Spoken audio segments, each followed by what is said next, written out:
Alright, hey guys. I've just been really tired today. So I was gonna do videos all day today, and it's like at 6:30 at night, evening. I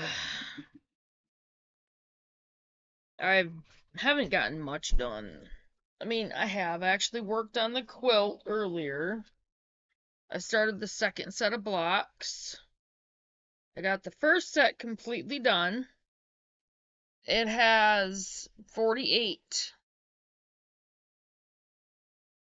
blocks in it. I told you I was going to have to do it the lengthways because I didn't have enough to do a fourth section. So,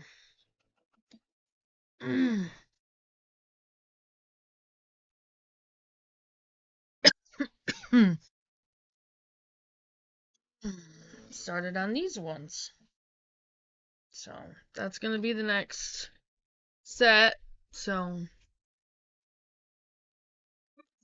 alright. The next section is raised cattle for milk and meat.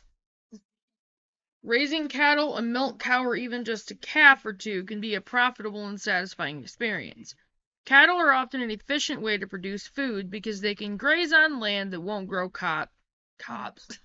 Mysterious noises begin They won't grow cops, huh? They won't grow crops and can eat roughage that humans can't. I'm tired, I said that. They can mow the hillside behind your house that is too steep for a garden or survive on a back 40 that has too much brush, rocks, or swamp to grow any crop other than grass. Cattle provide us with meat or milk while keeping weeds trimmed, which is a good measure for fire control and yields a neater landscape. Moreover, getting set up to raise cattle often does not involve much expense except for the initial fencing to keep them where you want them. Now with cattle, I'm gonna aim for cattle panel. So probably be the best thing to use. If you guys have any ideas on fencing for cows, please let me know. Leave a comment and let me know. And if you don't want to bother with purchasing hay and grain, you can use weaned calves to harvest your grass during the growing season and send them for butchering when the grass is gone, thus making seasonal use of pasture and creating a harvest of meat.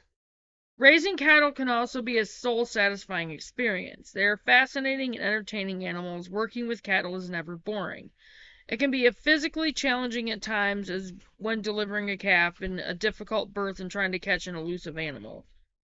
But for those who enjoy raising cattle, the chores of caring for them are not really work. The interaction with these animals is part of their enjoyment of life.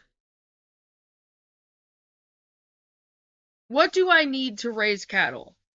You can raise a steer in your backyard in a corral or on a small acreage, or you can raise a herd of cattle on a large pasture on crop stubble after harvest, or on steep rocky hillsides. Cattle can be fed hay and grain or can forage for themselves. Economics and individual circumstances will dictate your methods. If you have pasture, all you'll need is proper fencing to keep the animals in, so they won't trample your flower beds or visit the neighbors. You will need a reliable source of water and a pen to corral the animals when they need to be handled for vaccinations and other management procedures. If you have a milk cow, you may want a little run-in shed or at least a roof so you can milk her out of the weather if it's raining or snowing. Most of the time, cattle don't need shelter. Their heavy coat insulates them against wind, rain, and cold. In hot climates, however, shade in summer is important. A simple roof with one or two walls can provide shade in the summer and protection from wind and storms in the winter.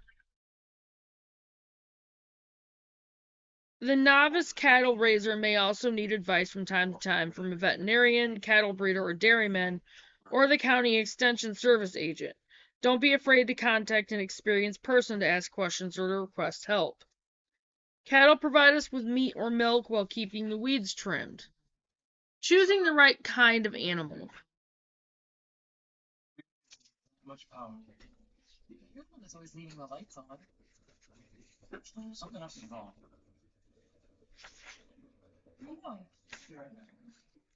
Your choice of calf will depend on how much space you have and what your goals are. Do you want to raise a steer to butcher or sell for beef, or a heifer that will grow up to be a cow? A calf can be raised in a small area, even in your backyard, if your town's ordinances permit livestock. But if your goal is to have a cow that someday will have a calf of her own, she'll need more room.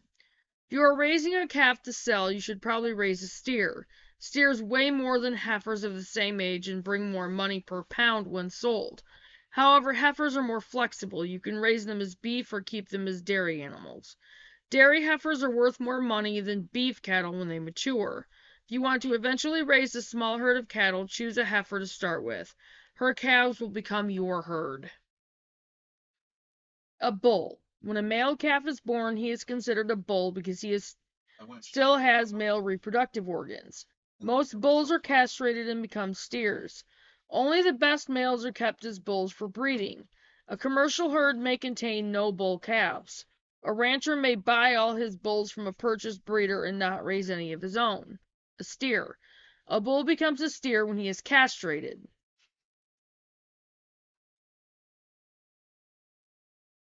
The steer may still have a small scrotum, or his scrotum may be entirely gone, depending on the method used to castrate him. Beef calves are sold as steers. I can't talk. Heifer. A heifer is a young female animal between her hind legs. She has an udder with teats on it that will grow as she matures. A bull or steer calf also has small teats, just as a boy has nipples, but they don't become large. A heifer's vulva is located under her tail, below the rectal opening. The female animal is called a heifer until she is older than 2 years and has a calf. After this point, she is called a cow. Alright, I'm going to stop right there and I'll upload this one, and the next one will be on choosing the breeds, dairy and beef. So this one again is just on cattle for meat and milk and choosing the right kind. So I will go ahead and get off from here and I will be right back, guys.